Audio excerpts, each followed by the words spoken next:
j'ai débuté la période de confinement par un travail dans l'unité Covid, dans une des unités Covid de l'hôpital La Porte Verte, qui a accueilli 97 personnes âgées atteintes du coronavirus pendant 3 semaines pour des soins de médecine aiguë. Je suis allée au contact des professionnels des EHPAD pour un appui dans la prise en charge des situations Covid dans les EHPAD du territoire du Grand Versailles.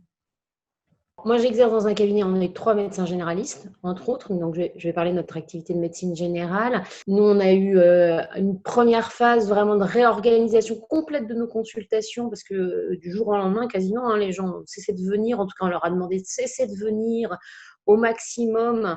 Et donc, on a réorganisé toutes nos consultations de manière à pouvoir quand même continuer à accueillir les gens, mais par téléphone ou en vidéo, ce qui nous a permis de continuer à avoir des gens qui avaient vraiment besoin d'être vus en consultation, d'être examinés, mais sans qu'ils soient tous dans la salle d'attente.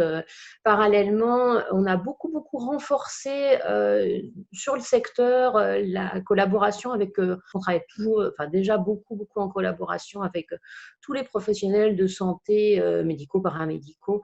Mais là, c'est quelque chose qui s'est vraiment beaucoup renforcé. Les liens sont renforcés. Ça a été extrêmement soutenant d'un point de vue professionnel. Et je pense que ça a été très bénéfique pour les patients et pour notre exercice à venir. Et puis, le troisième point, c'est qu'on a beaucoup réfléchi tous ensemble à comment organiser très rapidement une consultation spécifique pour les patients qui étaient potentiellement atteints de Covid.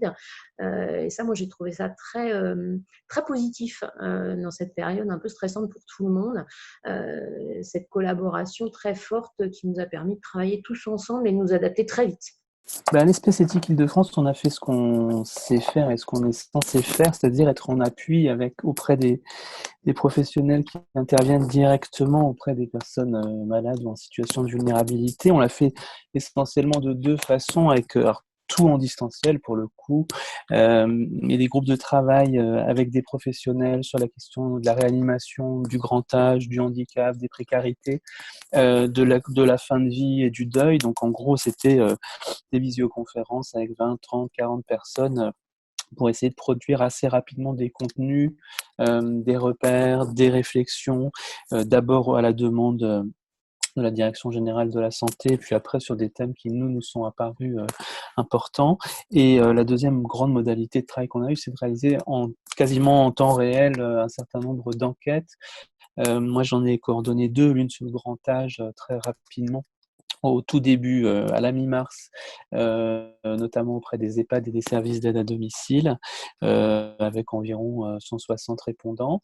Et puis un peu plus tard, au mois de mai, avec France Asso Santé Île-de-France et avec l'ARS Île-de-France, sur la façon dont des personnes en situation de handicap avec une maladie chronique ou leurs aidants avaient vécu cette situation de confinement. Voilà, donc tous ces travaux, ils sont sur le site de l'Espace Éthique Île-de-France. Et donc on a un peu levé le voile sur cette réalité très complexe qu'avaient rencontré certaines personnes dans l'échantillon.